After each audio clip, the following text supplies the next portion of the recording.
მოგესალმებით. მოგესალმებით საზოგადოებას, რომელიც უსმენს ჩვენს ბრიფინგს. გამოქვეყნდა EUTHO-ს დემოკრატიული ინსტიტუტებისა და ადამიანის უფლებების ოფისის სადამკვირვებლო მისიის შუალედური ანგარიში 26 ოქტომბერს დაგეგმილ საპარლამენტო არჩევნებთან დაკავშირებით. აღნიშნული შუალედური ანგარიში მოიცავს ისეთ საკითხებს, როგორებიც არის სამართლებრივი ჩარჩო და საარჩევნო სისტემა, საარჩევნო ადმინისტრაცია, საარჩევნო ტექნოლოგიები, ამომრჩეველთა და კანდიდატთა უფლებები და რეგისტრაცია, საარჩევნო გარემო და დაფინანსება, მედია გარემო, საარჩევნო დავების მოგვარება, არჩევნების მონიტორინგი და სხვა. მისასალმებელია EUTHO ოდირის შეფასება საქართველოში არსებულ წინასაარჩევნო გარემოსთან დაკავშირებით. საზოგადოებაც ხედავს, რომ წინასაარჩევნო კამპანია უპრეცედენტოდ მშვიდ და თავისუფალ ყოველგვარი ექსცესების გარეშე მიმდინარეობს თუ არსებითი დარღვევების გარეშე, კონკურენტულ გარემოში ხორციელდება, დარღვევებს კი მხოლოდ იზოლირებული ინციდენტის სახე აქვს.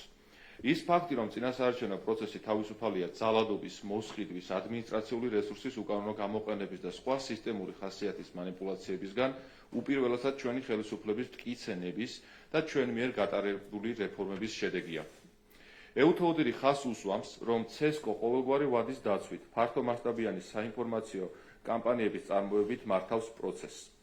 ოდირი მიესალმება CESCO-ს მხრიდან გატარებულ ღონისძიებებს, რომლებიც ემსახურება ამორჩევლების ინფორმირებას, ახალი ტექნოლოგიების გამოყენებით გამარტივებას და მათ ეფექტიან გამოყენებას. ჩვენ სრულად ვიზიარებთ CESCO-ს პროფესიონალურსა და ინსტიტუციურ შესაძლებლობებთან დაკავშირებით გამოთქმულ პოზიტიურ შეფასებებს.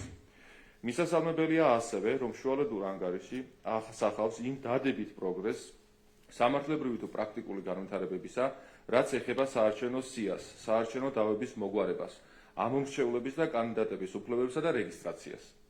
შუალედურ ანგარიში აგრეთვე აღნიშნულია, რომ მედია გარემო საქართველოში არის მრავალფეროვანი, მაგრამ პოლარიზებული. მოგეხსენებათ, რომ ოპოზიციის პარტიული არხები მიზანმიმართულად ყოველგვარი სამართლებრივი არგუმენტების გარეშე ბლოკავენ ქართული ოცნების საარჩევნო კლიპებს, რითაც აღნიშნული არხები არღვევენ საქართველოს კანონმდებლობას და წინასაარჩევნო პერიოდში ქმნიან დისკრიმინაციულ და უთანასწორო მედია გარემოს, რის შედეგადაც ქართულმა ოცნებამ ჯამში უკვე 5 საათზე მეტი სარეკლამო დრო დაკარგა და მოგვადგა გამოუსწორებელი ზიანი. ჩვენ ოდირის სადამკვირვებლო მისიას გადავეცით აღნიშნულთან დაკავშირებით დეტალური ინფორმაცია, რომელიც სამწუხაროდ შუალედურ ანგარიში არ შეფასებულა, მაგრამ იმედია, რომ შემდეგ ანგარიში სათანადოდ იქნება აღნიშნულიც და შეფასებულიც. მისასალმებელია, რომ ანგარიში მოხდა წყალტუბოში ნაციონალური მოძრაობის აქტივისტის თავდასხმის შედეგად ქართული ოცნების წევრის ერმილე გიგიაძის გარდაცვალების ფაქტი.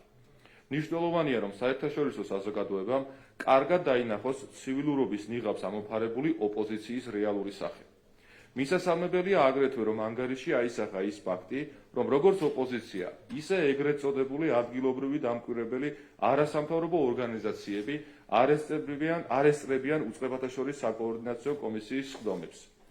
ჩვენ ოდირის წარმომადგენლებს აგრეთვე მივაწოდეთ დამატებითი ინფორმაცია იმასთან დაკავშირებით, რომ ოპოზიციური პარტიების უმრავლესობამ ხელი არ მოაწერა CESCO-ს მიერ შემუშავებულ ეთიკის კოდექსს. იმედია, რომ ეს საკითხიც აისახება შემდგომ ანგარიშში. მისასალმებელია, რომ მისიამ თავის ანგარიში ხაზი გაუსვა იმ წუხილებს, რომლებიც არსებობს ადგილობრივი სადამკვირვებლო ორგანიზაციების პოლიტიკურ მიზნებთან დაკავშირებით. ჩვენ მისიას მივაწოდეთ მტკიცებულებები სადამკვირვებლო ორგანიზაციების ნაწილის პარტიული კავშირების და პოლიტიკური მიზნების შესახებ. იმედი გვაქვს, რომ შემდგომ ანგარიში ეს დეტალებიც სათანადოდ აისახება. მადლობას ვუხდით ცენტრალურ საარჩევნო კომისიას, შინაგან საქმეთა სამინისტროს, საგარეო საქმეთა სამინისტროსა და იუსტიციის სამინისტროს, ყველა იმ უწყებას, რომელიც პასუხისმგებლობით ეკიდება არჩევნების მშვიდად, თავისუფლად და პროფესიონალურად ჩატარების საკითხს. მადლობას ვუხდით ასევე EUTHO ოდირის წარმომადგენლებს ამ ეტაპზე გაწეული საქმიანობისთვის და ვაგრძელებთ მათთან მჭიდრო კომუნიკაციას, რათა საბოლოო ანგარიში მოცემული შეფასებები ეფუძნებოდეს მხოლოდ ფაქტებს და არა დაინტერესებული მხარეების უსაფუძვლო ბრალდებებს. მადლობას ვუხდით ასევე EUTHO ოდირის წარმომადგენლებს ამ ეტაპზე გაწეული საქმიანობისთვის და ვაგრძელებთ მათთან მჭიდრო კომუნიკაციას, როგორც აღვნიშნეთ. დაბოლოს დავამატებთ იმასაც, რომ ეს არჩევნები მიმდინარეობს უპრეცედენტო გარეჩარების ფონზე და ფაქტობრივად ოპოზიციის წინასაარჩევნო კამპანია წარიმატება გარედან, რაც ყოვლად ანომალიური და მიუღებელია. აღნიშნულთან დაკავშირებით ოდირის წარმომადგენლებს გადავეცით კონკრეტული ფაქტები და მტკიცებულებები და იმედი გვაქვს, რომ საბოლოო ანგარიში სათანადოდ აისახება ეს დარღვევები.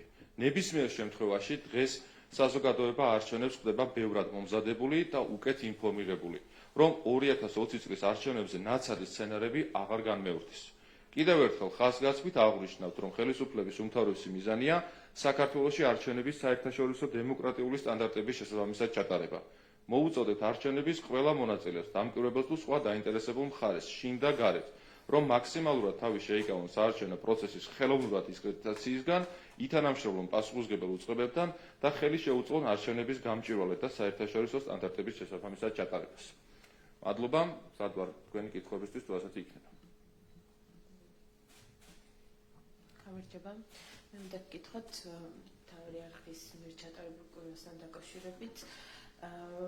ქართულ ოცნებას აქვს 40%-ზე დაბალი მაჩვენებელი, გვარამიას